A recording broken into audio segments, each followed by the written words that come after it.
আপনারা নিশ্চয়ই অনেকে অনেকবার কেক বানাতে গিয়ে ব্যর্থ হয়েছেন, পারফেক্টভাবে কেক বানাতে পারেননি।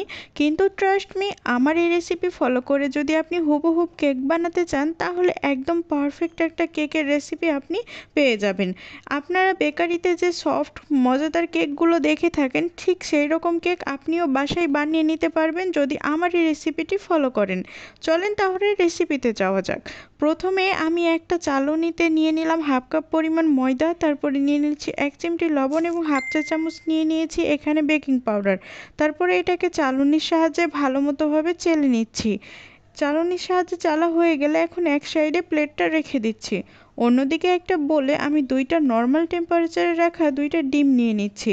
এখানে অবশ্যই ডিমটা ফাটানোর সময় সাবধানে ফাটাবেন, কারণ এখানে কুসুমগুলোকে আলাদা করে নিতে হবে। খুবই সাবধানের সাথে এটা করবেন এবং অবশ্যই ডিমটাকে নর্মাল টেম্পারেচারে রাখার ট্রাই করবেন। এই পর্যায়ে যখন আলাদা করা হয়ে যাবে তখন কুসুমটা এক সাইডে রেখে দিচ্ছি এবং সাদা যে অংশটুকু থাকবে সেটা একটা ইলেকট্রিক বিটারের সাহায্যে ভালো মতোভাবে বিট করে নিচ্ছি। এই কাজটা আপনারা চাইলে কিন্তু কাঁটা চামচের সাহায্যেও করতে পারেন বা হ্যান্ড বিটারের সাহায্যে, সেখানে আপনাদের টাইমটা একটু বেশি লাগবে এই আর কি। এই পর্যায়ে আমি 1/3 কাপ চিনি অল্প অল্প করে মিক্স করে নিচ্ছি। এখানে প্রায় 3বারে আমি এই চিনিটা মিক্স করে ভালো মতোভাবে গলিয়ে নিচ্ছি। যখন চিনিটা মেশানো হয়ে যাবে তখন এখানে 2 টেবিল চামচ দিয়ে দিলাম সয়াবিন তেল। তারপরে আবার ভালো মতোভাবে বিট করে নিচ্ছি। সেম কাজগুলো কিন্তু আপনারা কাঁটা চামচ বা হ্যান্ড বিটারের সাহায্যেও করতে পারেন।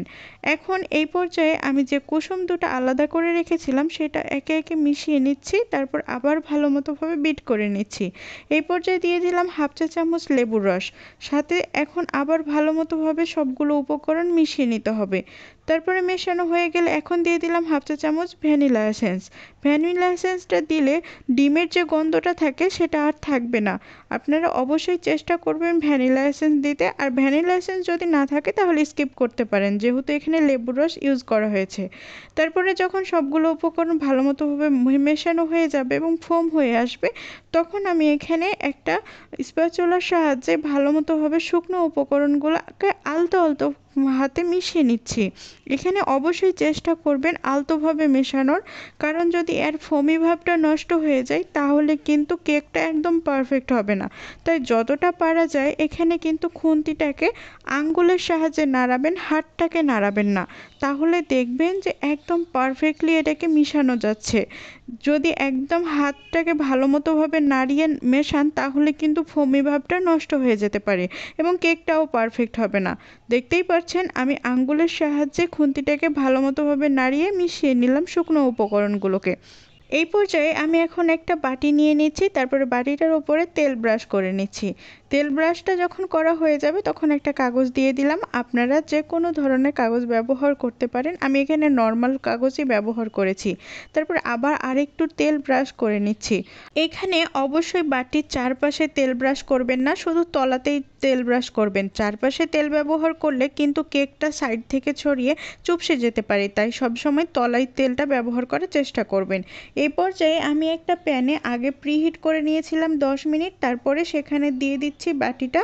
তারপরে একদম লো হিটে প্রায় 20 থেকে 25 মিনিট ঘড়ি ধরে এটাকে বেক করলেই রেডি হয়ে যাবে। এখন একটা টুথপিকের সাহায্যে আমি এটাকে চেক করে দেখছি। দেখতেই পাচ্ছেন টুথপিকে কিন্তু কোনো ধরনের ব্যাটার লেগে নেই, তার মানে বোঝা যাচ্ছে একদম পারফেক্ট হয়ে গেছে। এখন কেকটাকে হালকা ঠান্ডা করে একটা চাকুর সাহায্যে চারদিকটা ভালো মতোভাবে ছাড়িয়ে নিচ্ছি। দেখতেই পাচ্ছেন কেকটা কতটা বেশি পারফেক্ট হয়েছে। আরও কিছুক্ষণ পর আরও ভালো মতোভাবে দেখতে পারবেন। এই তো আমি আপনাকে হাতের সাহায্যে ভালো মতোভাবে দেখিয়ে দিচ্ছি কতটা সফট এবং পারফেক্ট হয়েছিল। আপনারাও চাইলে কিন্তু এই রেসিপিটি ট্রাই করতে পারেন এবং যদি ভালো লেগে থাকে তাহলে অবশ্যই কমেন্ট করে জানাতে ভুলবেন না।